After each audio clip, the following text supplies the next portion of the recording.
The world is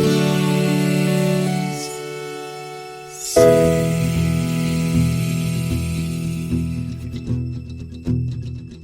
The living room's dark, save for light being cast from the big TV screen and the imminent sunrise that's teasing the one starry sky with whispers of morning. Hey, George. Hey, Lions. I gotta say, man, I am for the amount that you hyped this game. Not to bury the lead, I was a little disappointed. Yeah. So I feel like for a while now I've been trying to tell you how great Metal Gear Solid is, and what we played was Metal Gear, which was not solid, man. You kept saying how solid this game was, and it's not a solid game. No, it's not. So we did it. We're gonna do this, but I'm not solid about it. I'm liquid about this. I don't really know what to do when somebody says to me, I'm liquid about this, because that definitely sounds like you need more fiber in your diet or less fiber. Yeah, that joke would have made sense if we played Metal Gear Solid. I don't know, man. Okay, so here's what we're going to do. All right, you need to show me exactly what game in our library we're talking about, because I went there. I mean, and I went through the games, and this is Metal Gear. Yeah. 1987. When you were organizing them and I said you should probably separate them by system, and you're like, nah, dude, alphabetical. I was like, yeah, it's going to be confusing.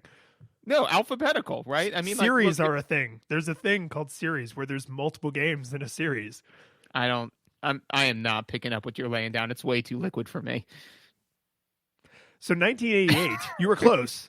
87 was the MSX original. Okay. This is the NES port. Yeah, and so there's a thing about the Metal Gear universe, because there's more than one game in this series. There's a thing about this universe, and we try to reflect on these games in a way that's purely nostalgic, right? We don't dig in and do research. We're not interviewing developers, right? This game is an interesting not exception to that rule, but it's an interesting counter to that rule, because Hideo Kojima, the very in-your-face director, producer, writer, creator, everythinger of these games, he is like a pop culture thing, right? So if you are into these games, or you're into this kind of game, there's a good chance you know a lot of background stuff, because he's super public. He does lots of interviews. He's people are always trying to drag information out of him. So here's a quote that I wanted to make sure I shared from Hideo Kojima about the NES version of Metal Gear, the one we played, not the MSX one that speedrunners play because it's good, the NES one that we played. Okay. This is a direct quote from the man. Okay. I had absolutely no participation in the development of the NES version. The NES version was a pitiful title developed cheaply and simply by a small team in Tokyo. That was during the bubble economy, where anything and everything that was released would sell. I came across the game in a bargain bin and tried to play it, but the game design is pretty bad. There is some gameplay that includes infiltrating a base that didn't exist in the original. However, even I, the developer of the original game, was unable to infiltrate the base even once. And it goes on like this. And the end of this part of the interview is, that title has only soiled my reputation. Excellent. So speaking of things that were soiled, what are your nostalgia goggles for this? Yeah, so I never played this game, which I felt like I was trying to explain to you, but somehow you just weren't picking it up. The good news is I knew this game a lot through reputation. So I had a pretty not at all good idea of what we were getting into, not even close. I knew that it was canonical, right? So it's a long series. There's many, many games in the series, and the original is canonical, right? Because there are 13 years between the original and the one I wanted to play. So you could imagine a breakdown in that much time. But in fact, this is the canonical beginning of the Snake story. So I'd always been curious about it because I've played all of the modern games, right? I lived through all the modern games and I played through all those. And so I was very curious about like, oh, what was his origin story like? Like, what is this whole, where did this whole universe start? And I knew it was an MSX game that never came to the West because we never got the MSX in the West. So they ported it to the Nintendo. I did not know that the Nintendo port was so banned by the original creator, which is really nerve wracking. Like, can you imagine those poor people just being like, hey man, we tried our best. But yeah, that's basically how I was going into this, was with relatively low expectations for the game itself, but super excited to get more material out of the universe. And then this game happened to us. So yes, so I also had no nostalgia goggle for this. And so, when you were like, oh, we should play Metal Gear, I was like, yeah, sure. And I started playing it, and we will get into the audio, the visuals, and the gameplay. But I was, because that's the thing, is that obviously I don't live under a rock, so I'm familiar, like there's like Metal Gear 5, and I'm familiar enough with like the memes of the internet where he runs up to people and somehow parachutes them back to base, or yes, he does do that. Yeah, so I'm just kind of like, I'm passingly familiar with this, and the new one that everybody's excited about with all the zombies, like that's also supposedly 10 out of 10. Actually, to be fair, I think that one is more, if you consider this one the form, then the newest one is a return to form. I think that's a fair way to sum it up. So let's talk about the visuals. Let's talk about the visuals. This game certainly had some. They're not enjoyable. The word I think you might be looking for, because it's the best word I could come up with, is uninspired. They are completely generic NES era graphics. And for the time, they were going for a certain amount of realism and a certain amount of detail that was frankly pretty uncommon for games at that time. A lot of games opted for like cartoonier graphics, and they're trying for a certain amount of realism, but because the fidelity is so low, you end up with just a lot of like kind of muddy colored, darker palette blocks. Weirdly enough, the only place in the game that I saw that's like where there's a lot of colors popping is the roof of buildings. For some reason, there's like a lot of blues and oranges up there, and it's like the color like pops and it's exciting, but everything else is like you're in the jungle and it's a bunch of military buildings, so they're like gray and brown. Everything's like muddy and washed out. One of the notes I have is that the way that Snake walks is beyond his ridiculous. Jaunty shuffle. Yeah, like whatever that is. I mean, he looks like I don't know, like the this isn't exactly what it is, but that music that the Blues Brothers is playing, like when the Blues Brothers are like sneaking around, dun, dun, dun, dun, dun, dun, dun. Like that's the way I feel like that kind of motion is kind of what he's going for. Now the speed isn't right, but if you like took a video of him walking around and like slowed it down so it would match that pace, that's about what it would feel like. It literally looks like he is tiptoeing the way that a 4-year-old would tiptoe if they'd only watched Tom and Jerry cartoons. Yeah, it's the over exaggerated foot lift to gently place it down at the end, and then just do that ad infinitum, completely ignoring how utterly exhausting and inefficient that motion is. While your arms are like super high up and chambered, like because for whatever reason, having your arms lowered like makes you louder, I guess. I don't know. But yeah, no, and so to me, as far as visuals and visuals for visual sake, right, is this isn't visuals and surface of gameplay, which is its own monster. But is that if this the whole thing is that again, I think that one of the core, and correct me if I'm wrong, for the actual the actual games, like not this not this game, the actual games.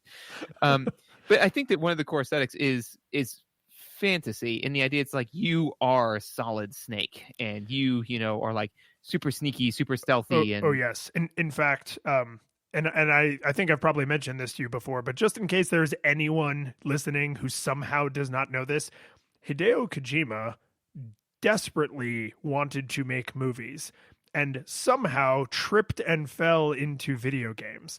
And the reason that knowing that about him matters is because his games tend to do something that some players find really unacceptable, which is you don't always get to decide what the player does. Sometimes, or the character rather, sometimes the character does things that are not what you want him to do.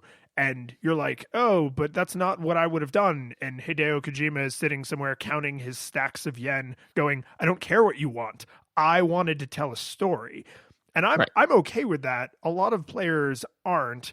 And even in this game, going way, way back to the 80s, like, you are not supposed to be you controlling Snake or you, like even pantomiming as Snake. Like, you are Snake. And if you do something that Snake wouldn't have done or that goes against the narrative, it almost always results in failure.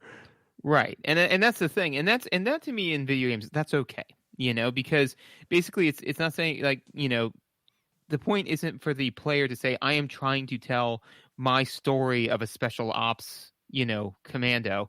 It's like, no, I want you to experience the story of this special ops commando, and I mean, it's completely different things, and games can be used for both. Right. So this is definitely, I mean, because to me, like The Last of Us, you don't, that story ends one way, Yeah. And there are times where you're like, oh man, I can't believe that just happened.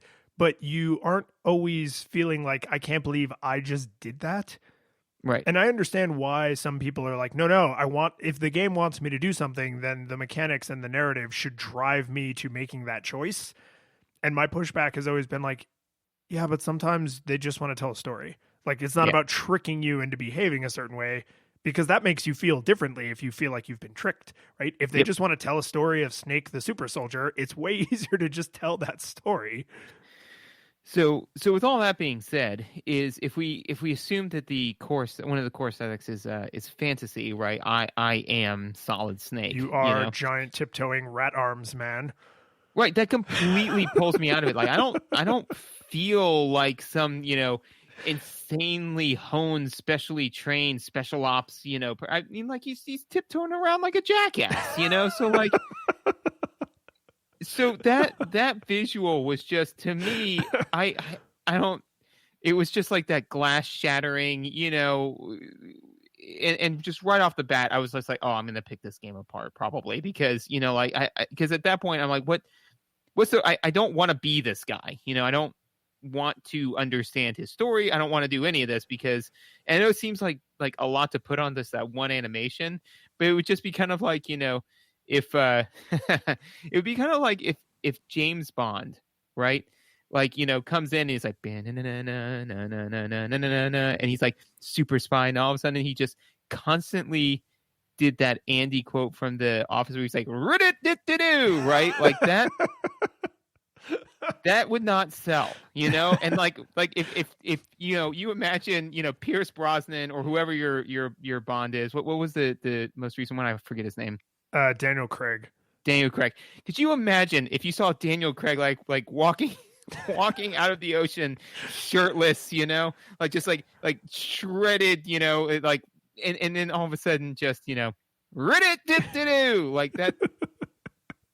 That this walking animation was him constantly going to me. So yeah, I mean, one, you're not wrong. Two, you hit on something that I think is important to know about these games, and I don't want to speak for you, but I don't plan on getting into this. I just want to mention that this game and this series, for better or worse, is pretty much entirely a male power fantasy, right?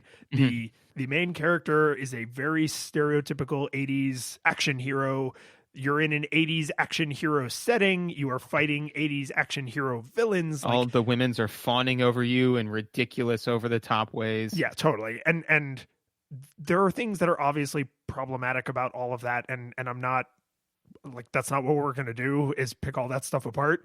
Right. But I think that it matters to like be clear about that, because the way Snake like, you know, throws his little punch animation, the fact that all of the guards are literally just the exact same shirtless, like Rambo looking guard.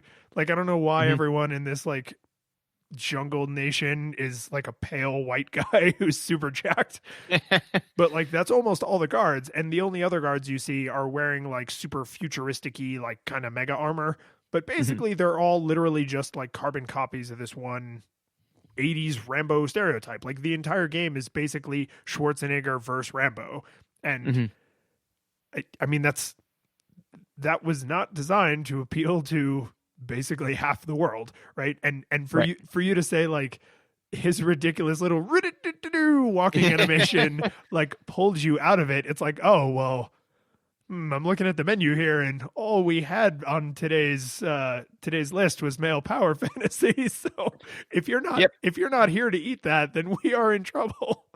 Yeah. No, I mean, it's just kind of like, you know, having a restaurant that says like, we only serve meat. If you're a vegan or a vegetarian, then get the heck out of here. And it's like, all right, I'm going to go there and order a steak. And they're like, ooh, no, we don't really have steak per se. We only have, you know, like earth-fed, you know, free-range, you know, cows that we massage. And it's just like, dude, you had this one audience that was this very specific thing.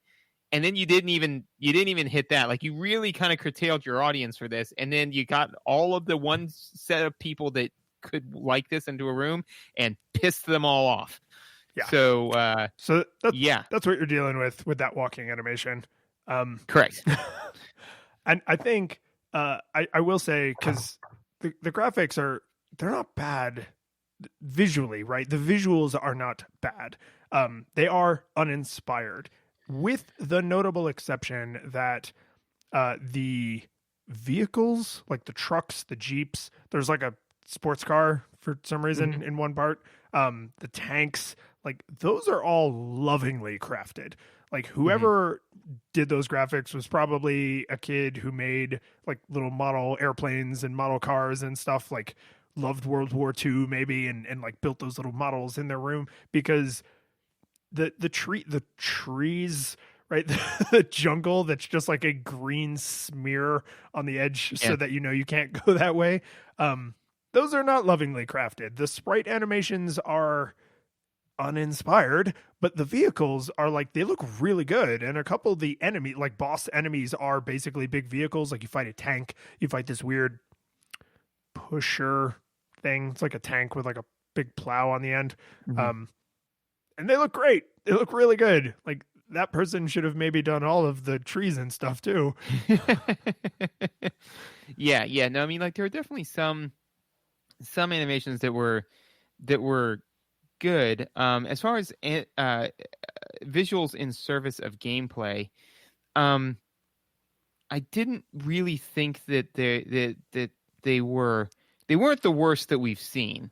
No, they certainly weren't the best though, because like, for example, there was a really keen audio cue for when you were noticed, right? And we'll get to that in audio. But that being said, is that like, you know, I really struggled a lot of the times with exactly how close I could get to somebody before they became alerted to my presence, or, you know what I'm saying? I mean, the way it looked, because like in later stealth games, including the Metal Gear Solid franchise, there's usually what's called the vision cone. And the way it felt in Metal Gear is they have 100% vision across the screen if they have direct line of sight and are facing you. So they have no peripheral vision. Like you can stand directly next to a guard, and if you are, you know, to their east and they're looking south, they do not see you. And if they turn, because it's their sprite animation, so they don't rotate. So if they go from facing south to facing straight north, they also will not see you. Like, even though presumably if they had turned in that direction, they would have passed right in front of you.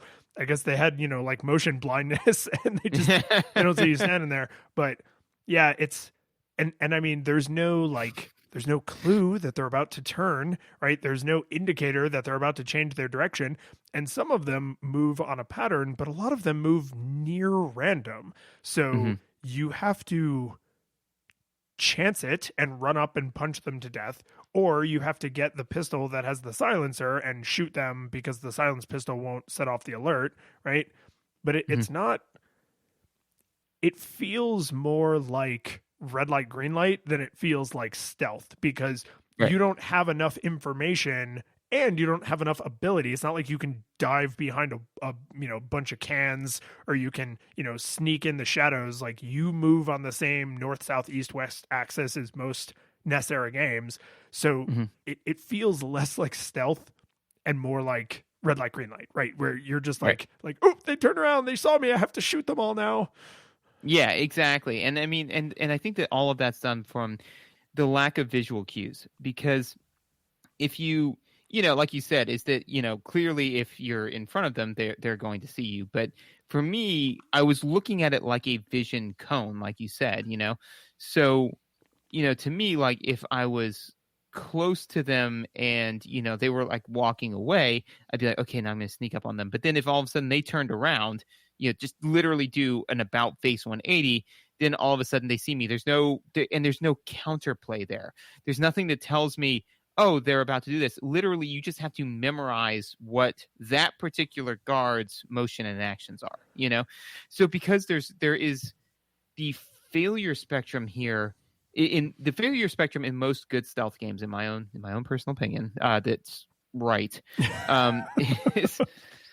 is that good stealth games have a very broad failure spectrum, right? So basically the idea is, and Metal Gear, I think, is often used as an example of this. So, I've never played Metal Gear 5, but tell me if this is, I'm going to tell you what I think should happen and tell me if it doesn't, which is that basically, like, the idea is you go in and you're super sneaky, stealthy, right?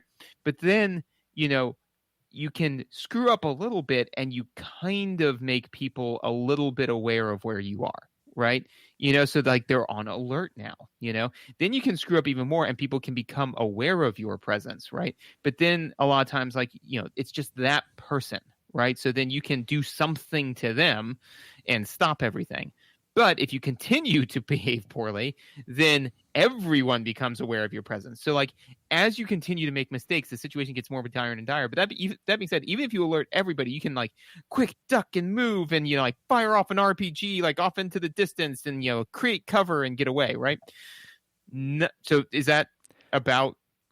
Oh, more than you know. Like, you can shoot out someone's radio in Metal Gear 5. So, like, as they are lifting their radio to their mouth to call for backup and, like, to alert the rest of the base, you can shoot out their radio. That'd be horrifying, man, because there's no way you didn't also clip their hand, Well, you can shoot it out with you have a stun dart pistol. Of course you do. So, but anyways, you also have lots of murder weapons, but, like, you can, if you're trying to go through the game without murdering anyone, because in later games that was, like, a way to rank higher and, like, get goodies. You can do stuff like that to avoid, like, not only is there a clear escalation, but there are really clever and cool ways along the escalation path to escape, from the situation or to de-escalate. Right. Obviously, what the PS4 and Xbox One and PCs are capable of today is not directly comparable to the MSX, But that being said, is that when you have a complete lack of visual cues paired with, and this is more mechanics, a complete lack of failure spectrum, basically, like, if you get spotted, you're getting shredded with bullet fire, like, and the problem is because health doesn't regenerate and rations are weird, few and far between, but somehow they respawn infinitely in certain areas, but we'll get into all of that, right? But because rations are few and far between, right? So basically, like, if you screw up, there is a high likelihood that you have now, like, if you screw up once, then you are just toasted. And there's no visual indicators that help you along that failure spectrum. So basically, a guard can be walking away from you. You can be walking up to them. There is absolutely no indicator that they're about to literally instantaneously turn around and see you and then instantaneously start shooting you with bullets. And I just that is actually another good point I want to emphasize is their you've been spotted animation happens simultaneously with them attacking you animation. So it's Mhm. not like you and I are walking around, adjoining corners in an office building, and then we like, oh, sorry, excuse, here, I'll go this. Oh, no, I'll go. Right. Okay, I'll go to the left, and you, no, my left, right? There's none of that. And the later games do that. There's like a delay when they're like, oh God, an enemy combatant is here, right? And like you, as the super trained super soldier, like you can react a little quicker because you're infiltrating. They don't. But these people, like, the instant they see you, they're like rabid dogs. Like they just Yeah. immediately go insane. So, so I have a D&D story that I promise will relate back to this. But I was playing with a group, and basically the guy was completely green. He had only played like, actual video games, right? So this was his first time in the world of D&D where everything's possible. And so they were going down an alleyway, and he's like, I want to ready in action. I was like, for what? And he was like, for anybody doing anything threatening. And I was like, you're going to have to be more specific than that, because if you're on that high alert, like there's lots of things that you could consider to be threatening. He's like, anybody doing anything even remotely threatening. I'm like, really? What are you readying an action to do? He's like, because he was an archer, he's like, shoot them in the face. I was like, so just for the record, if anybody does something that you even remotely consider threatening, you are going to preempt their initiative and shoot them in the face. And he said, yes. And I said, all right. So of course he shot a bystander. I mean, that's immediately what happened, because somebody just walked up to him and tried to give him directions, and then he just blew them away. When you, as the DM, were required to teach him that lesson. Yes, exactly. But so to me, in the later Metal Gear Solid games, all of the soldiers that you are going up against have readied an action to shoot an enemy combatant, which requires a positive identification. Yeah. So when they become alerted to you, they then have to take that split second to positively ID you as not a friendly, and then begin to open fire. These soldiers are not those soldiers. They are readied in action for anything that looks threatening. Yeah. And they are just... And so then, like, the minute that they see anything, they just literally, and all of the guns aren't set to semi-automatic. They are set to fully automatic. They just unleash hell, like, to whatever they see. They are effectively, in their minds, they are not, the SEAL Team 6 sniper rifle brigade. They are Doom Guy. They are Doom Guy in a world where they know there is no friendly fire, because they all behave as if they are the lone combatant fighting a room full of enemy soldiers. and so we have to, as we're talking about this, we have to talk about the hitbox, because the hitbox in this game is broken in several what I consider unacceptable ways, like ways that have just not aged well at all. And I honestly have a hard time believing people really enjoyed, even in 1988. For one thing, I find you calling them broken insulting, because that is an insult to things that were broken, because at one point they did function. That's fair. So this is, let's say, badly designed. Because from the ground up, it is working as designed, and the design is bad, right? It's like one of those little boxes where you flip the switch and all the machine does is turn itself back off. I love those. Yeah, those are fantastic. Yes, yeah, and this is that, and they're good because they're funny, but they don't serve any actual function. The hitbox in a video game serves a specific function, and when it doesn't serve that function, it is badly designed. So Correct. One of the ways that the hitbox is really badly designed is your weapons tend to be loud, and it's a stealth game where you want to, whenever possible, avoid combat. So you will either punch someone to death or shoot them with a silenced pistol if you have to engage them. Remember that engaging them at all is actually not what you want, right? So punching them to death does not alert other enemies unless they see you, and shooting them with a silenced pistol does not alert other enemies, but basically anything else you do does, right? Explosions, unsilenced weapons, like you would expect, right? Right. When enemies are alerted to you, there's a little bit of RNG, random number generation stuff that's going on, right? And one of those like bits that can get flipped is whether or not the enemies just charge you like psychopaths, or they charge you like psychopaths while firing their guns. And if they charge you like psychopaths while firing their guns, they seem to stay a little bit further away from you, which may actually be better because when they intersect with you, they literally intersect with you. So if you are being charged down by enemies, the entire time your sprites are overlapping in any amount, you are taking damage.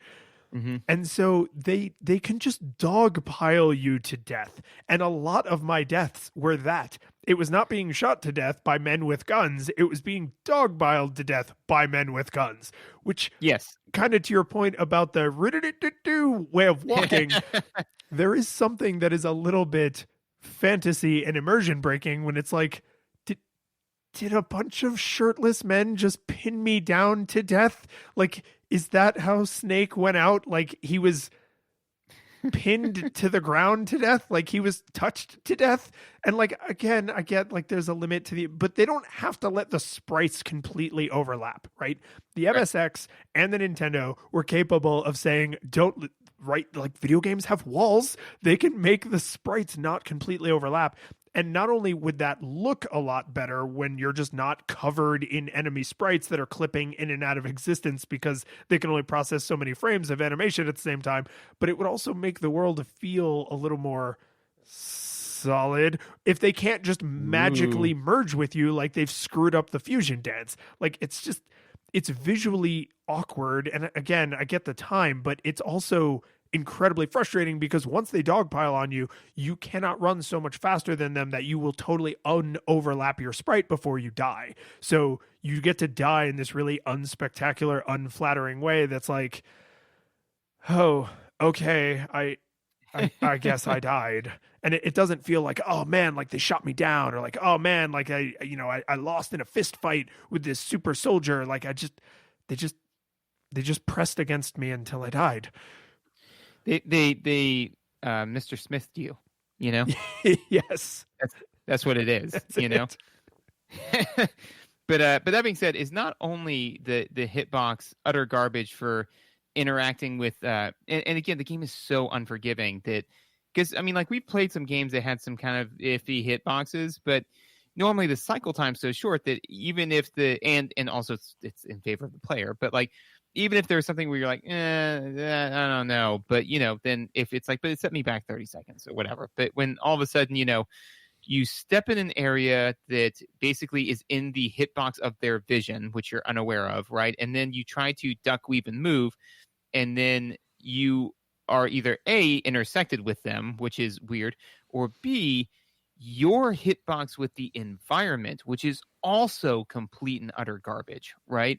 So that means, like, all of a sudden I'm like, okay, I have now alerted everyone to my presence, including the dogs that are just about, you know, that are all, I mean, because I say that they were wolves, but they're definitely not wolves. They're definitely dogs, but they're dogs without owners. They're like Dobermans because they've got that definitely Dobermans. Yeah, they're you know, black on top, brown underneath. Docked ears. But the fact that they're just all over the place and usually not with guards makes them seem more like junkyard dogs. Mm-hmm. Like that, I don't know if I have like some weird reason that's where my mind goes, but when you just walk into the middle of a field and it's full of angry Dobermans with no humans around to like watch them or deal with them, I'm just like, is this a junkyard? Am I in a junkyard? What it is they all of them belonged to the guards that are constantly suffering from narcolepsy, and so then they just got out into the wild and began to breed. So now they are wild dogs. There you go. But all that being said is that, you know, like, yeah. But all that being said, you know, for whatever thing happens with it has suddenly put you on the failure spectrum of you are not quite dead yet. Give it a second, but you know you are now trying to flee from death. There is nothing that is more immersion breaking than clipping against the small little piece of jungle that happened to be out in the pathway that just full dead on stops you. You know, because now, I mean, like, if you want to talk about something that makes it feel like you're playing a game, and a bad one at that, that'll do it. And especially when you know that you were like being super stealthy and super sly despite all of the game's failings, and then you clip the thing and now you're going to be kicked all the way back to the beginning of the game, is just emotion. I mean, like, these are the games that have, I honestly believe that whoever did make this, because obviously it wasn't that guy. It wasn't him. Kojima. Yeah, that guy. It wasn't him. I think whoever did make it clearly had stock in televisions, because I am confident that their goal was to put as many controllers into as many televisions as humanly possible. Because I bought my TV. I don't want to buy another one, but I sat there and looked at the controller and looked at my TV and be like, is the catharsis worth it? Because about the 15th time I clipped on the side of some dumb thing that I shouldn't clipped on, I was considering it. So this is the downside of the super detailed, lovingly crafted vehicles, because the super detailed, lovingly crafted vehicles the game is top down, like a lot of games from this era, and even today, really. But the camera's top down, but everything's kind of at that like 3/4, Final Fantasy overworld map sort of view, where you're like, somehow you're looking at things from the side, but some things you're looking at from an angle, because they were just doing the best they could with the processing power they had, right? It's like in the episode where Homer Simpson bests Mr. Burns with negotiating the union contract, and then he does that like whoop, whoop, whoop, whoop, whoop, whoop, whoop, whoop, Yes. on the floor. Like that's what they're doing. Like he's just like running, but like on the floor. Yeah, but somehow with his feet not on anything. Yeah, no, totally. So where the vehicles tie into this is, I didn't catch myself clipping on the jungle that often, although I mean definitely sometimes, but the place that I screwed up basically 100% of the time was trying to navigate around a vehicle, because the vehicle looks like a rhombus, like that's kind of leaning, right? Mm-hmm. That's a rhombus, but really its hitbox is a rectangle. And so it's a stealth game, right? And if you've ever played any modern stealth games, you're thinking about taking the shortest path possible. So you're like, oh man, I'm gonna run around this truck, and I'm gonna like hug the back of the truck, and then like by the time he comes around to the other side of the truck, I'll already have my gun drawn, and I'll shoot him in his done shirtless face. Like, but you don't do that. It never ever ever goes that way, because what actually happens is it looks like you should be able to walk around the truck, but you can't, because in reality the hitbox is a rectangle and the image is a rhombus, and you are going to clip where there appears to be nothing, right? Or you're not going to clip, you're going to collide rather. And I did that, I don't know, every single damn time. And yep. Like the collision detection to get into the back of a truck is like, you are facing the back of the truck, but you have to face a specific part of the back of the truck.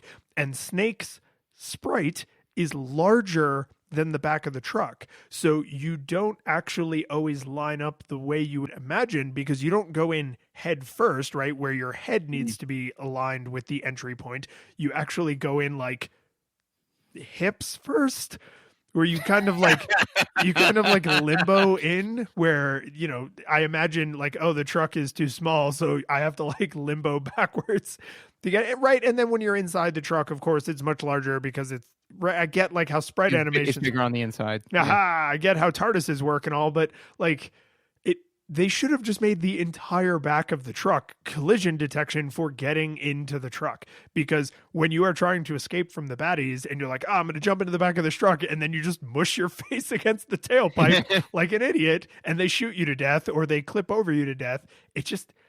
You're just like, I'm not a super soldier. I'm nothing. This is terrible. This isn't fun. Why am I doing this? See, now I'm picturing the person who taught Snake how to enter trucks, like at that part of the training camp, and it's just like, all right, I need you to go in there and take the truck. And he starts walking in, he puts his hand and goes, no. Hips first. But and so what kind of happened to me was similar, which is that, like you said, like the detection for when you're entering a truck is poor. I actually had it on the opposite end, that whatever my intuition was that I am not, because if you happen to collide with whatever it is that says you are now entering the truck, it happens regardless of your entry angle, right? So if you're going straight down, right? Like, so to me, walking behind the truck, right? It'll still sometimes dump you into the truck, Yeah, some of them trigger even when as probably not what you were asking for.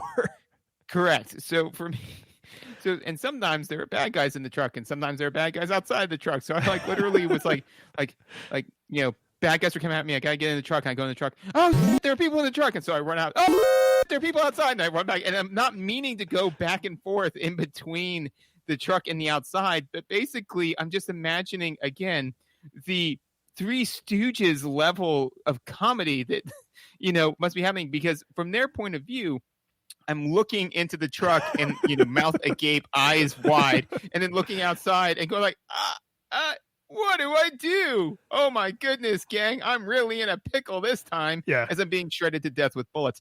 Not to mention, when that happens, sometimes you're dumping in and out of a truck inadvertently that's taking you places. So I don't know what that truck's particular schedule was. They had it going back and forth between the campment every 30 seconds. But I actually started to get a little motion sick because, and this is my final note for visuals, is that I get that they had to let you know that the truck was moving somehow. I don't think that they needed the truck, because I think that, you could have shuffled it off 1 pixel and that would have given you a truck's moving. They shuffled it off like 4 pixels. Yeah, it's like a half a sprite. Like, it's huge. Yeah. Which means that those are some bumpy roads, man. Because I was just sitting there like, oh God, oh man, I mean, his spine would be coming out of his eyes, which is not where you want your spine to be. No, I mean, he would have been like Brian in the back of the thing, where it's just kind of like, what's wrong with you? It's like, I'm a dog. I can't stand up in a car. So, I need to talk to you about a specific thing with these visuals that I'm fairly confident has never happened in another game we've played. And I would even go so far as to speculate has maybe never happened in another video game ever, because it is. Really? Yes, because, and I'm gonna, before I complain really loudly about this, I am willing to accept that it is possible that there was something going on that I just didn't understand. That being said, I did put in effort to establish whether or not I was just an idiot, right? I actually really tried to see, like, am I just not understanding what this is visually communicating to me? And all I kept coming back to was just, no, the game is wrong. I am not stupid. And here is what that thing is. If you are on a part of the map where there is something to the north and something to the south, but there is nothing to block your forward motion if you want to go east or west, if you go off the map to the east, you just reappear on the west side. But the screen flashes because it is reloading the area with you in a different location, which makes it feel like you have gone to another screen. So now try and imagine the Sisyphusian hell that I am living through trying to figure this out, because you bamf off the left side of the screen and you reappear, say, on the right side of the screen, right? I know I've reversed my east and west now, but whatever. So you bamf off one side, you reappear on the other side, and you're in the jungle. Everything looks more or less the same. There's muddy brown spots and there's muddy green spots. And so I wandered aimlessly on what I found out later was 2 screens for a solid probably 30 to 45 seconds before I was just like, I don't think there's anything over there. I think they actually designed the map in such a way where instead of making it impossible for me to go in that direction, they instead programmed into the engine what should happen when you go off the map, but there's no more map. And let me just be clear for anyone who's not understanding how games were designed at this time in history. You didn't go download the Unity engine. You didn't crack open Unreal and just program a game where all of the physics of the universe had already been decided for you. These were all completely bespoke experiences. Every game, with a few exceptions, was basically made from scratch every time, which means someone actually said, instead of just creating a wall that makes it impossible to go over there, we will design the game engine to reload you on the other side of the universe as if you were Pac-Man. Mm-hmm. What the hell could they have possibly been thinking?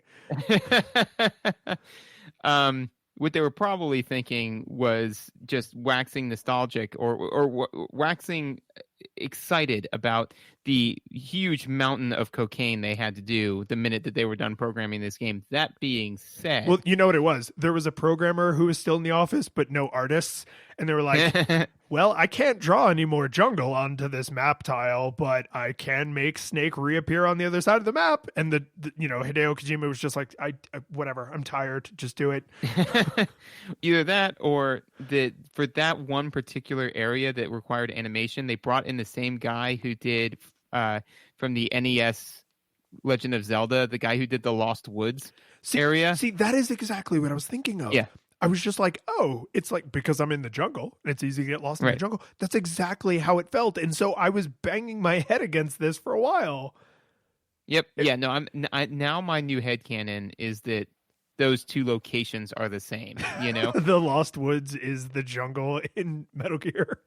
Yeah, exactly. So, like for whatever reason, those all happen in the same universe. It's just like during a time when Ganon's sealed away and like Link hasn't like incarnated again as Doom Guy because that's its own theory, and yeah. Yes, that is my new headcanon.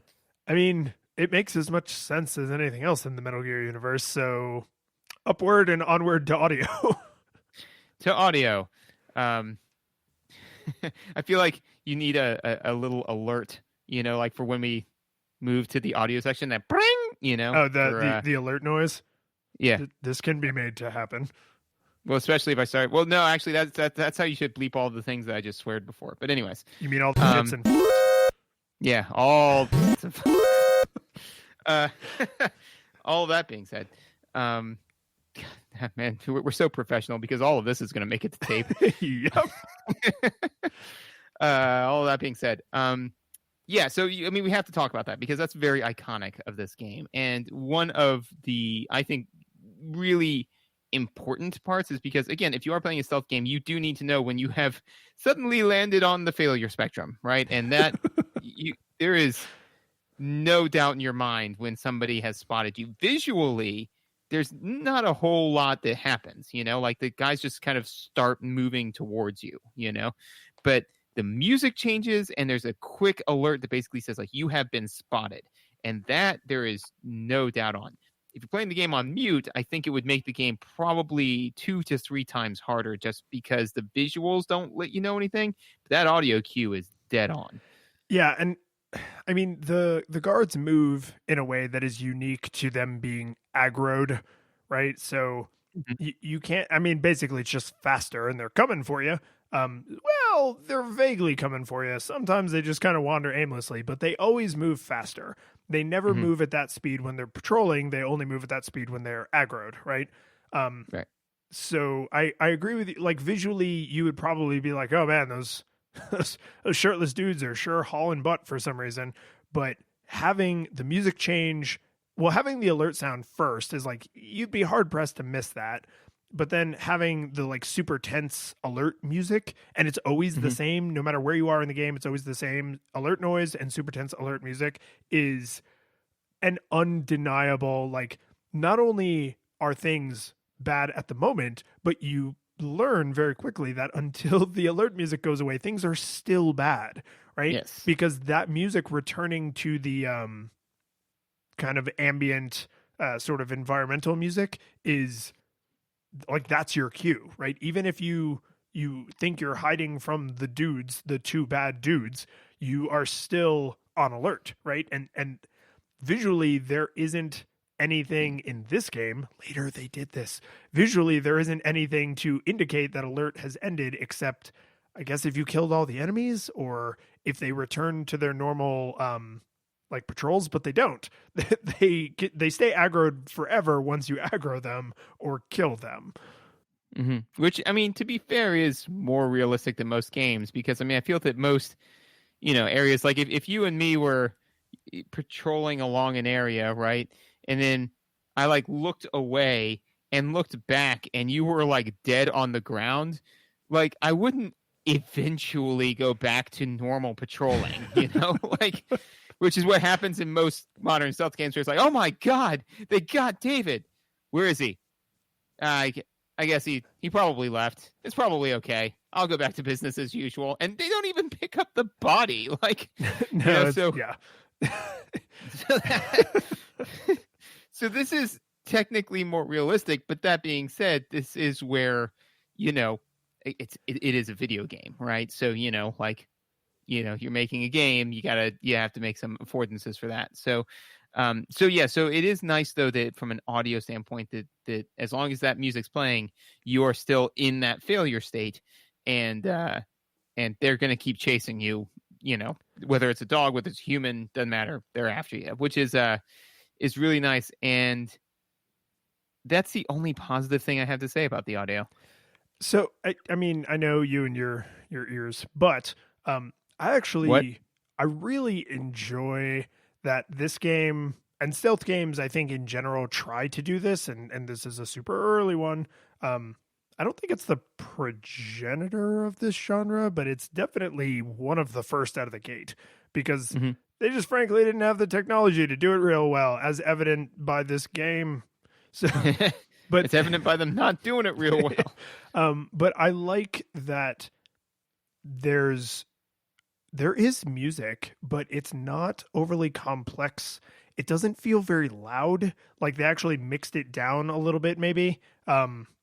It feels more, and they're definitely tunes, right? Like they are melodies, but they're very kind of like environmental. They're very tonal, right? Like they're trying to remind you through the music that you are supposed to be sneaking around, right? Because if it was like a friggin' hairband metal song that was just like, like you would not think like, oh, I should just be kind of chilling and then going in guns blazing, because that's what cool dudes do. Like you need to know that you should be sneaking around, and one of the ways that the world can do that is by making combat and a thing you should avoid at all costs, by always murdering you every time murdering you, by making anytime people see you they spawn endlessly to murder you, but in this case by having music that's just like kind of quiet spy music, sort of like really simple little melody, not complex harmonies and things, and not just because it was hard to do that kind of music on the Nintendo, but like they're not even trying, right? Like The Legend of Zelda and Super Mario and Mega Man and a lot of other games like and Final Fantasy, Dragon Quest, like they tried to have like rich, interesting scores. Metal Gear is really not trying to do that. It's trying to have emotional sounds that count as music, but that you wouldn't say like, oh man, I just got that tune from Metal Gear stuck in my head, because it's just not that kind of music. It is music, but it's like non-music. Yeah, you see, and the thing is, I can't even like hear any of the Metal Gear music right now. All I can hear is Castlevania music for whatever reason. Like my brain's overlaying that music onto this, which I know is not right. That's actually a good example, because Castlevania, even like the older Castlevanias, have like fantasy scores, right? Like the opening of Castlevania 1, the Castlevania, is like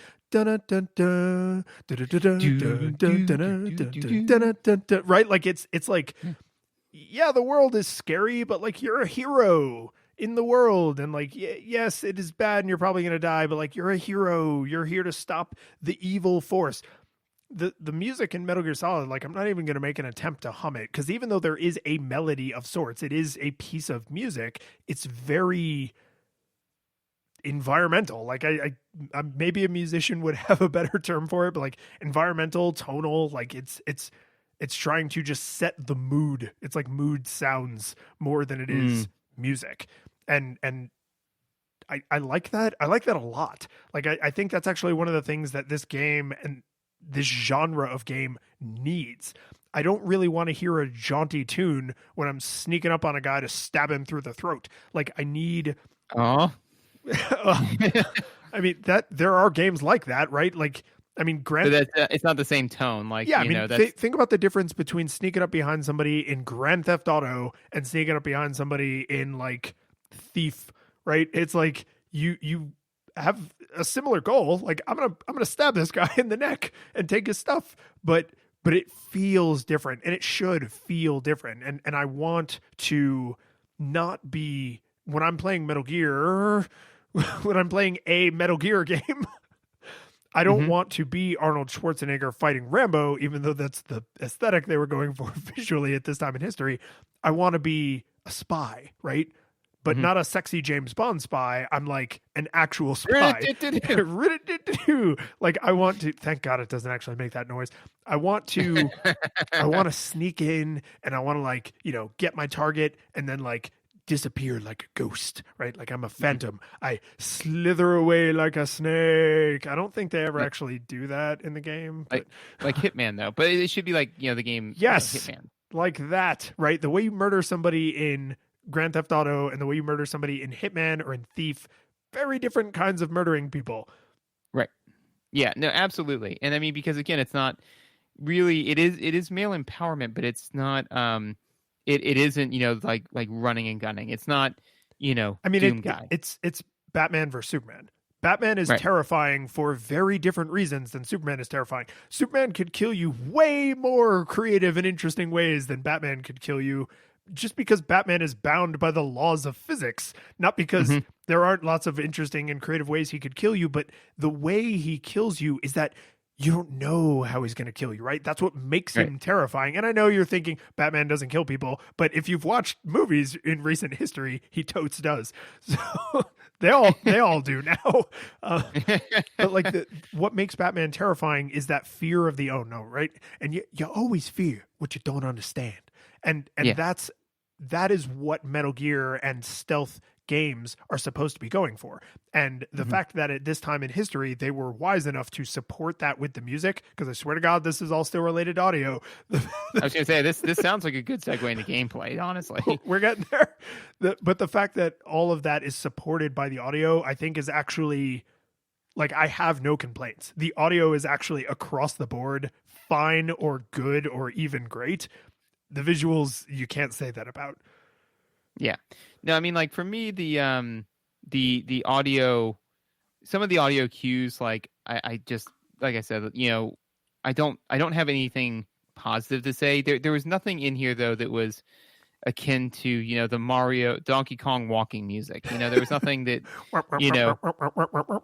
yeah, exactly. Like there was nothing.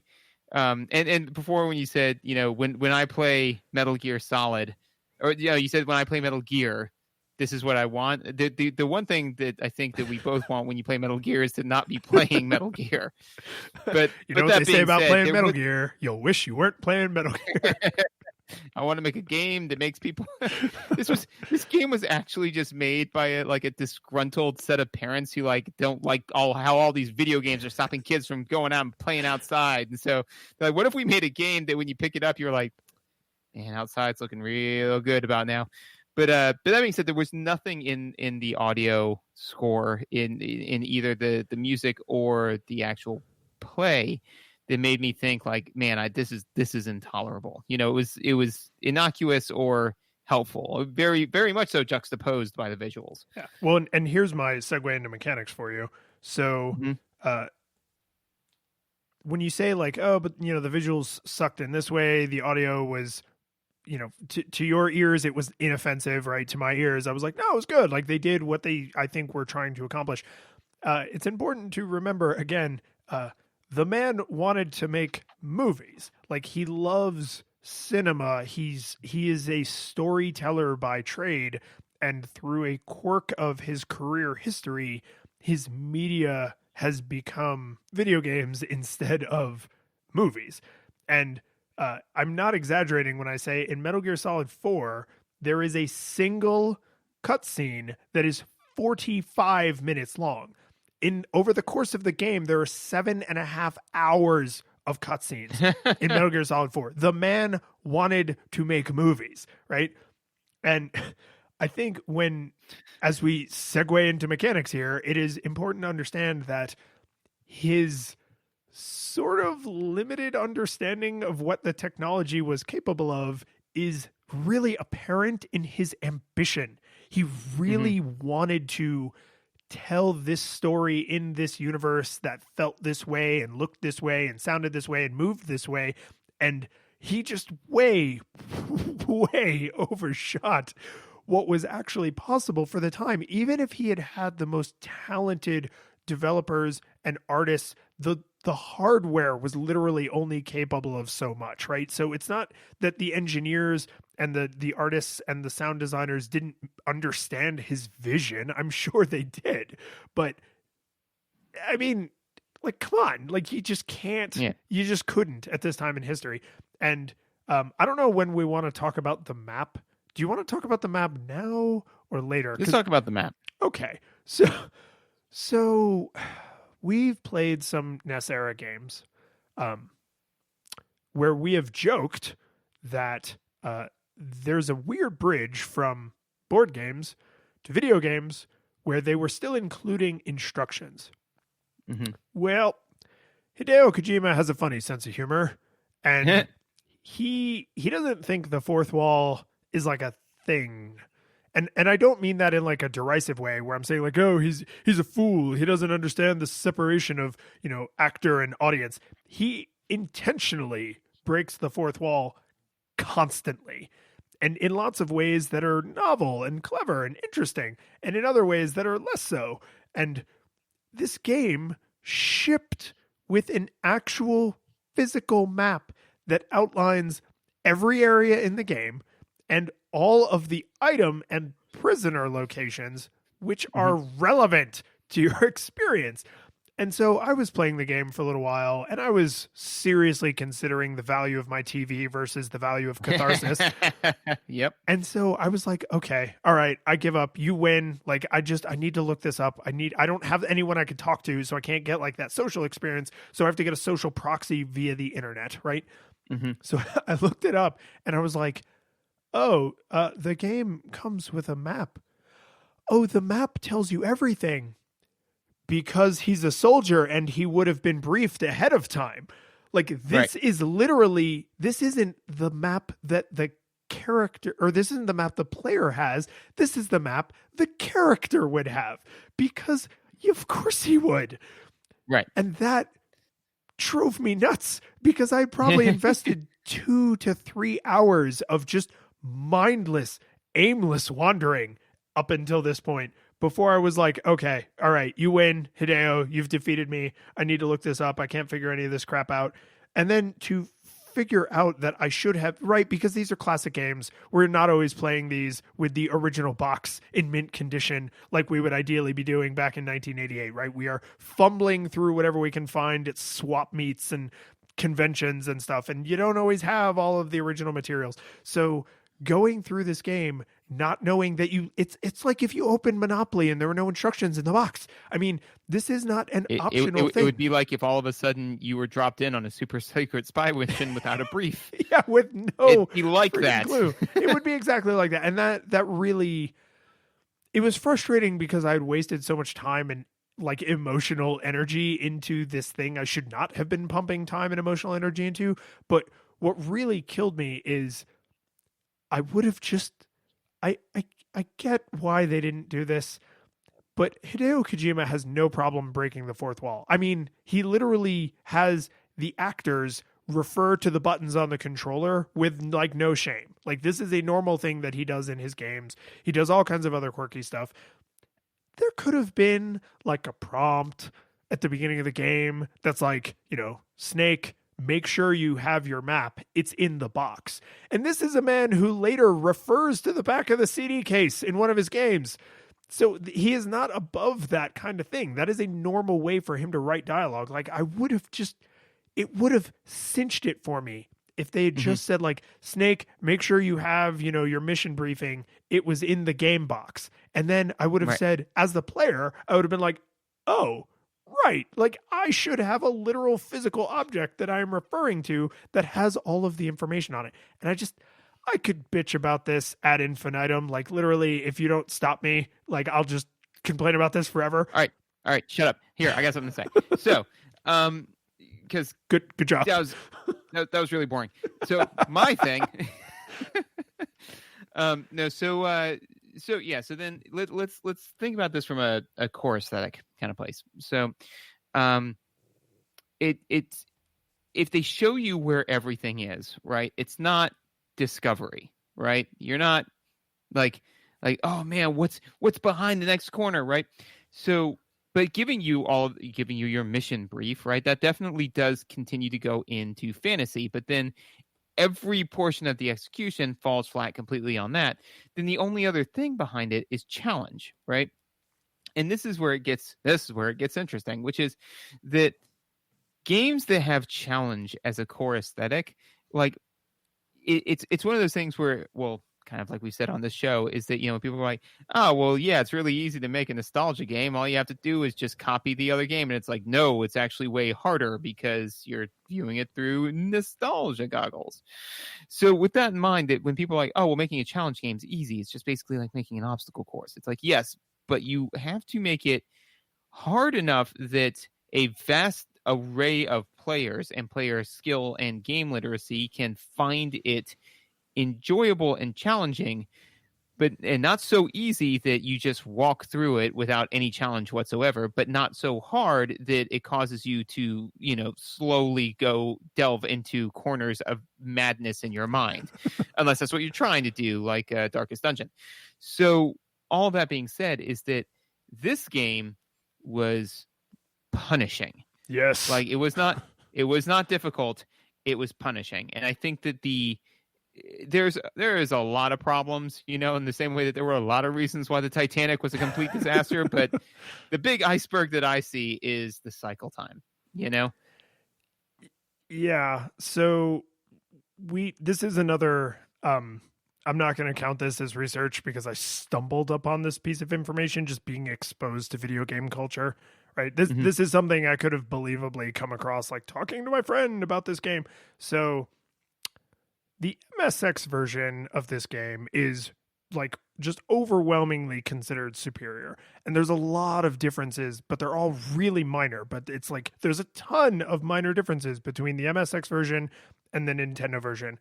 And one of the differences that is frankly just inscrutable to me is in the MSX version, anytime you enter an elevator corridor, because you have to go in and out of elevators a lot. So anytime you enter an elevator corridor, you hit a checkpoint. You don't need to know that. It just happens. And if you die, you go back to the elevator corridor you were in most recently with whatever you had in your inventory with however much of the story you had completed. In the NES version, they decided, no, here's what we'll do instead. As you progress through the story, your rank, which is denoted in the lower left corner, goes up. So as you free more prisoners, as you free like special prisoners, like your rank goes up, and you defeat bosses and your rank goes up. And I think there's 5 stars in your rank is the maximum. That would make sense. By the end of this one mission, you are a 5-star general. Yeah. So I think there's 5 ranks. And so there's a checkpoint for each rank, right? But what they don't tell you is any of that. They just dump you into the world, and if you die, you just seemingly reappear randomly, right? And so like in the beginning of the game, if you are struggling to make progress and you haven't freed many prisoners and gotten up to rank 2, you just continue to respawn at the beginning of the game. But what they don't communicate to you is that all of your items are still in your inventory and anything you have accomplished is still accomplished. But from your point of view, you're like, am I just back at the beginning of the game? And then later, once you do start to make progress, you navigate the map in a fairly non-linear way because it's a stealth game where you're infiltrating a base, which if you remember my quote at the top, Hideo Kojima did not build into the original. So you like once you get to the 2nd star, now your spawn location is somewhere different. Once you get to the 3rd star, now your spawn location is somewhere different.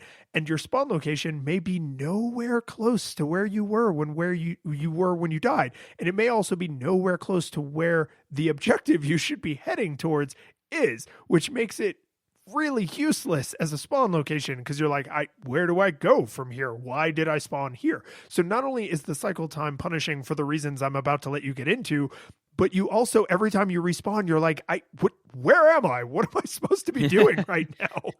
Well, and then that further dismantles the fantasy aesthetic, right? Because the idea, at least, so, okay, all games have to deal with failure state, right? You know, like when you have failed to the point where it's like you need to try again, you know? So with Mario, right, is it just kicks you back to the beginning. But with narrative narrative heavy games, right?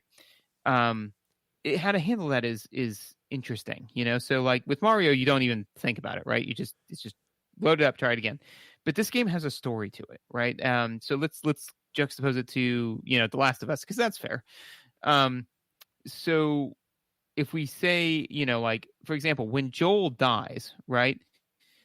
Joel died, right? So the idea then is that it kicks you back to a checkpoint, and none of that actually happened. You know, like that's an alternate universe or whatever, right? Yeah. So the version, like if you could supercut all of your, or it's him working through the strategies in his mind or something.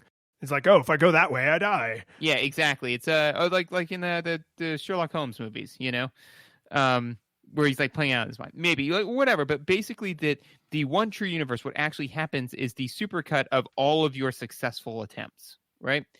And that's very, very common in games. That's entirely fine, right? But so now, like, if I am a super spy and I, like, you know, went in and I got past the dogs and I got into the vomit-inducing truck, and then I got out of the vomit-inducing truck, and then I got back into it for some reason, and then I got out of it again, right? And then, you know, I got into the base and I punched this guy to death, but then all of a sudden, you know, like one of his friends turned and shot me in the back of the head and then merged into me and made me into Mr. Smith or whatever, right? But anyways, I failed and died, right?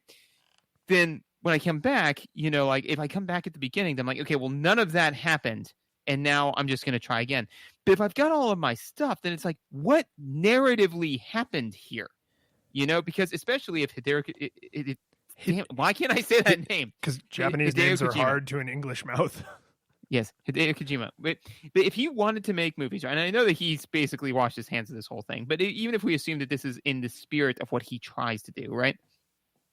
If the whole thing is that he wants to make movies, this narratively makes no sense. How in the world did I suddenly respawn at the beginning after having died, but still have my stuff? Well, and I know? can imagine this as one of the key mechanical changes that he would cite as like, I didn't touch that. Like, I would never do that, because in his version of the game, it is the standard, you go back to a checkpoint, it's as if none of that happened, and then you proceed again and try to be successful in this version of your future, right? Which is consistent with like, oh, narratively, I was thinking through what would happen if I jumped out of the truck and I got shot to death. So I didn't actually do that. That's just what you imagined happened, right? But in the NES version, it doesn't make any sense narratively. And I can imagine him just saying, like, if it doesn't make sense narratively, it's not my game. Like, I'll break all these other rules of game design, but not something that breaks his narrative, which I'm not saying is a good narrative, but his narrative. Like, he is the storyteller. Well, and that's a, in general, I mean, in most things, like a good thing where you say, like, what am I trying to do? I'm trying to do thing A. I will not sacrifice anything that is not in service of that, you know? So like, if somebody's like, oh, well, this game mechanic works really, really well in video games, it's like, but it's not in service of the one thing that I am trying to do above all other things. So it goes, you know, like that generally creates a very cohesive thing. And it seems like we said, when it was ported to the NES, that all of that fell apart. So I'm sitting here thinking, you know, what could it be? So off the top of my head, what I'm thinking is, you know, one possible explanation is that you're not dying, they're just kicking you out, you know? Yeah, which is dumb, you know? It's, I mean, and obviously that's not what's happening, but to me, like, it's just kind of like like they throw you out of the compound. It's like, I had a gun, you know, like throw the gun after you. And you're like, thank you. Also, a key card in one of your soldiers' uniforms that I stole, and 3 rations, no more.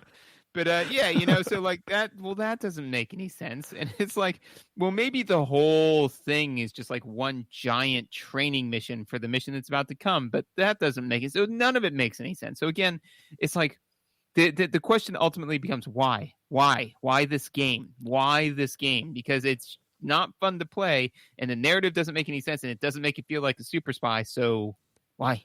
Why? So can I actually, there is a mechanical thing I actually really appreciated. Can I share this with you? Nope. Okay. The curtain. So I don't know about you, but I have not played a ton of stealth games. I think I played one of the Hitman games. I actually never played Thief, which I'm told is like a huge gap in like my games literacy. Mhm. But I don't know if there weren't a ton of them or if I just didn't gravitate towards them or some, amount of both. But the You Metal played Gear The Last Solid. of Us. That's kind of a stealth game. What is? I think The Last of Us is predominantly a stealth game. Oh, no, totally. Right. But I'm just saying, like, overwhelmingly, when I played games where the hero has a gun, they were not stealth games, right? They were hero has a gun games, right? And those are often quite different in their mechanics. And something that the Metal Gear franchise does really well that I assume most stealth games do in varying degrees of quality is going all the way back to Metal Gear on the Nintendo. They make it pretty clear in my mind that combat is not what you are seeking because the enemies are catastrophically difficult to defeat, even if there's only one or two of them. And once you are inside the base or inside a building or around enemies, they will spawn endlessly and murder you endlessly. And I feel like an unrelenting wave of nearly immortal super soldiers clipping through your sprite and murder housing you and tossing you back into the jungle. I feel like honestly, because they couldn't do a ton of dialogue, right? There's lots of things they couldn't do. That is a really clear way mechanically to tell the player that was not a way to solve that problem. Like, were you trying to get from the left side of the screen to the right side of the screen? Fighting your way from the left side of the screen to the right side of the screen, that was not a way to solve that problem, right? And I like that a lot about the Metal Gear universe is that they don't say the challenge never feels approachable, basically. Like combat is so overwhelmingly like disadvantageous that even in the later games where you can sometimes like shoot your way out, you've depleted all of your resources. You're totally out of bullets. You're totally out of rations. Like you've just been completely obliterated. And it's like, yeah, I survived the encounter and I escaped the alert, but I'm still going to load my save file because that was not how I should have handled that problem. Right. And I think one other thing that they do that kind of leans into that is you do not start with a gun, like that's again, a very clear, like everybody else has a gun. You do not. So you brought fists to a gunfight. You shouldn't be picking that fight. That being said, I mean, like it is ridiculous that they wouldn't give you a gun, like that you kind of find all of this stuff. I mean, just for me, I'm just saying that like, you got to have equipment to do the job. But that being said, again, from a mechanic standpoint, like that absolutely holds up. Where it's just kind of like, you start off with nothing in your inventory, and the very first thing it does is it puts a guard in front of you who very obviously falls asleep, right? And if he's asleep, you sneak past him. And if he's awake, he shreds you to death with his bullets and then makes you one of him. So like that's clear where you're like, because I went up to him and, I was like, all right, well, I'm going to punch this guy to death. But if you screw that up even a little bit, I was like, yeah, it's just easier to sneak by him altogether, So that's almost a gating mechanic, where they basically say like, you really can't get past this point without at least a little bit knowing that you shouldn't be doing this. And then the next thing that happens is the host of 3 dogs, right? And you ain't killing those 3 dogs, right? So if at that point you are still trying to murder house your way through it, then this is very much so going to become a game of Myst where you can't solve the first puzzle, which basically becomes a beach simulator. Like this is going to be those first 2 bits and that's it, Yeah. No, and I think they could even potentially up the ante even more on those first 2 screens, but presumably you will make it past those first couple of screens and then you will be in an area where enemies do spawn endlessly and overwhelm you with numbers. And then you're like, oh, I'm not here for combat. Like, yes, they have guns and I can punch them to death, but I'm not super punch out. Like I'm not here to punch all of these shirtless men to death. I am here to hopefully not punch any of them to death and sneak past all of them. Right. And I really appreciate that as a a way to remind you that combat is not what you're here for by just making combat essentially impossible, right? To the point where even the least games literate person would be like, this seems like this is not what they want me to do, right?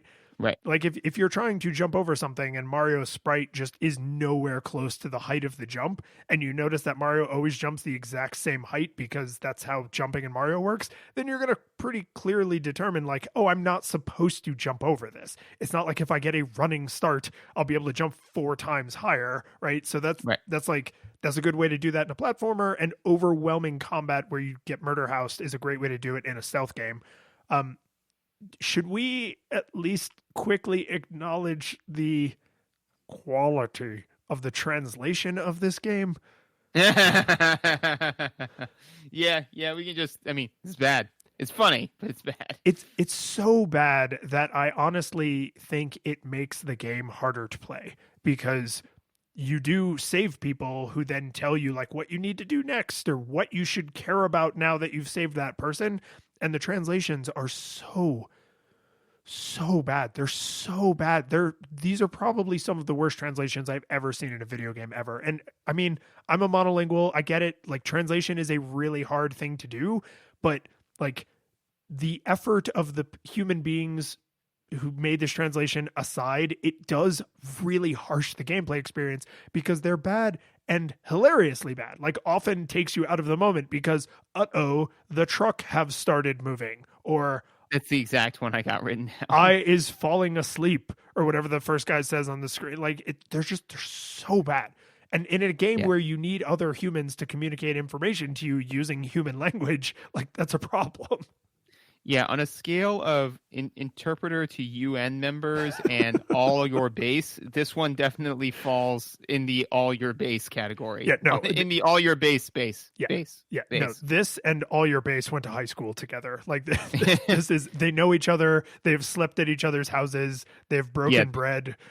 Yeah, they spent a lot of time hanging out, and then all your base went on to do all your base, and this one did a little bit better, but it has a little bit too much respect for all your base, where it's just kind of like, it's like, no, all your base is fine. Everybody's like, no, it's bad. Like, it's bad. It's not a good thing to do. And it's like, but it's okay. Like, it's an all your base sympathizer. That's what this game is, I mean, I can't think of any better way to segue into the final section here. So I don't know if anybody could puzzle it out. We played this one pretty close to the chest. Do you think it held up? Are you saying we were stealthy about our feelings? Because that would be a solid. No, okay, I'm done. No, it's terrible. And it's terrible in a way that I don't honestly know.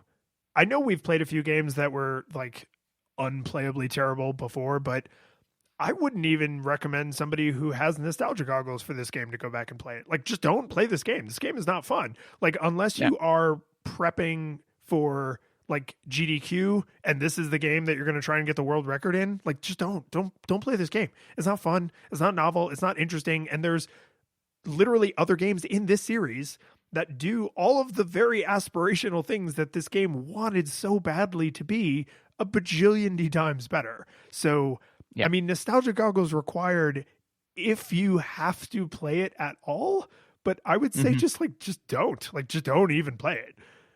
Yeah, it's kind of like, do you need nostalgia goggles to play this game? And it's like, no, it's more like not nostalgia goggles needed, but no eyes needed. Like, don't,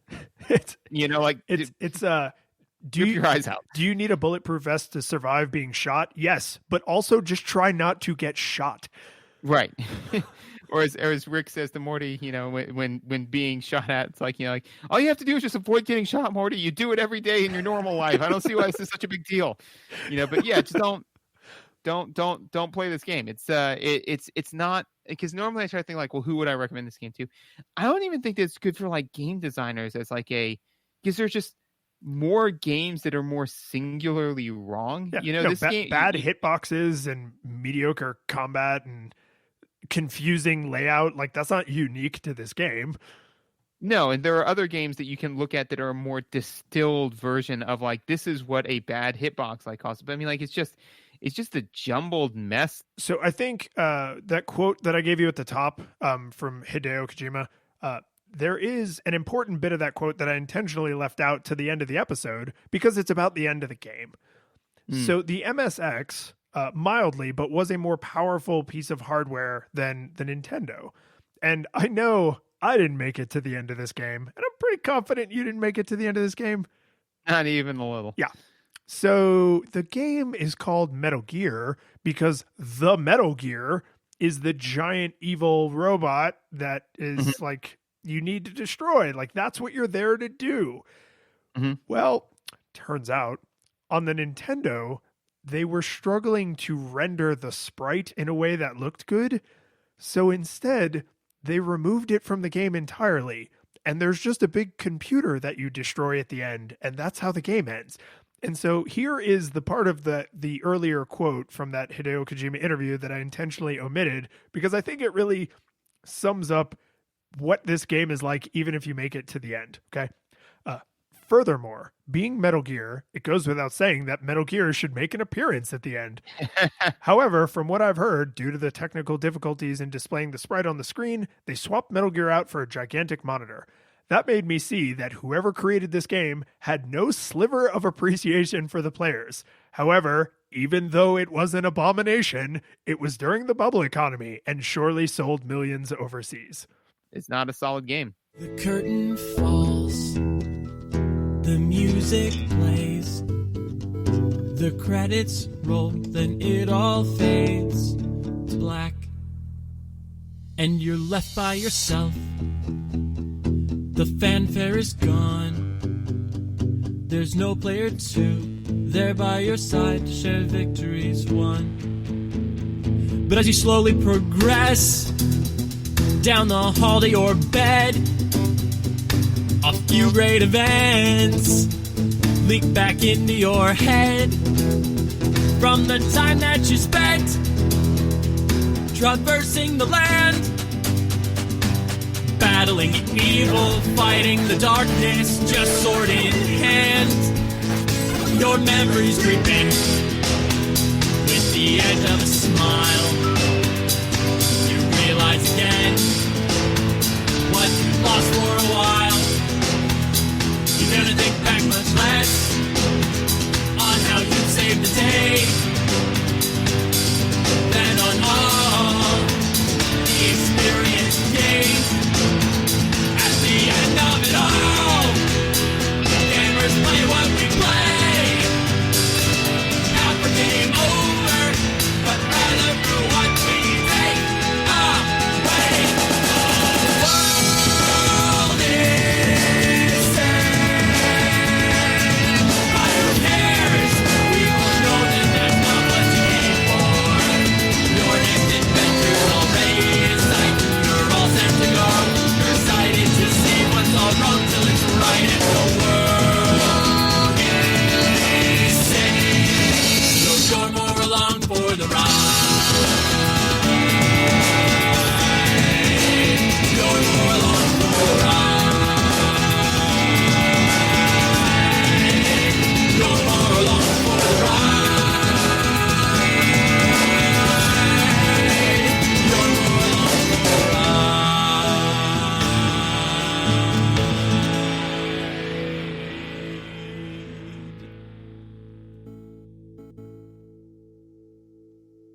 Rid-it-dit-to-do. We should play Metal Gear Solid.